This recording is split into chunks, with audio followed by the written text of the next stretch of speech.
master management de la filière musicale a été lancé en septembre 2019 pour répondre aux nombreux enjeux de la filière. Le constat avait été fait de carences dans des formations abordant vraiment des choses très concrètes qui permettent d'être opérationnelles dès la sortie de la formation. On a vraiment tous les types de profils, des personnes qui sont en poursuite d'études et d'autres qui sont en réorientation, qui ont déjà eu un travail avant, pas forcément dans la culture, ça peut être dans le journalisme, ça peut être dans le social. Le point commun avec tous nos étudiants, quel que soit leur niveau de diplôme, quelle que soit l'expérience déjà pour certains d'entre eux sur le terrain, c'est qu'ils sont tous investis, ils ont tous à un moment donné été investis soit en tant que salariés, soit en tant qu'indépendants, soit en tant que bénévoles dans la filière musicale. Le musical est assez fermé, faut pas se mentir, mais c'est vrai que faire partie du UMS, ça peut ouvrir des portes parce qu'on est en contact quasi en permanence avec des professionnels.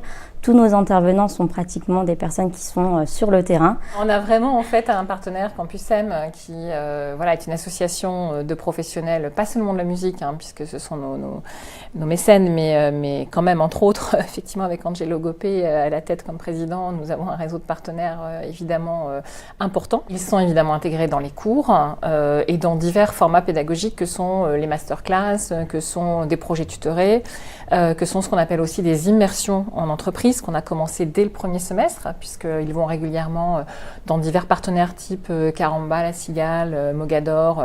L'idée étant tous les 15 jours d'être en observation active dans une structure. C'est vrai qu'il y a un juste milieu entre la théorie et la pratique dans cette formation. Comme le disait Carole, on va sur le terrain, on va en immersion pendant des demi-journées dans des structures diverses et variées.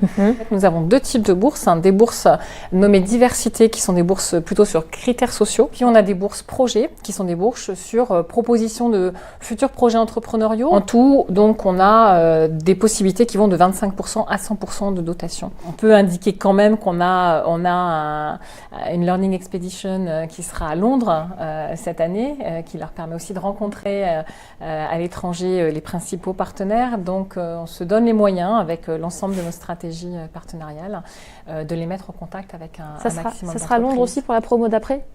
Ça peut changer chaque année, voilà. Donc, là, on ne Surprise. sait pas encore pour l'année suivante. Non. Surprise.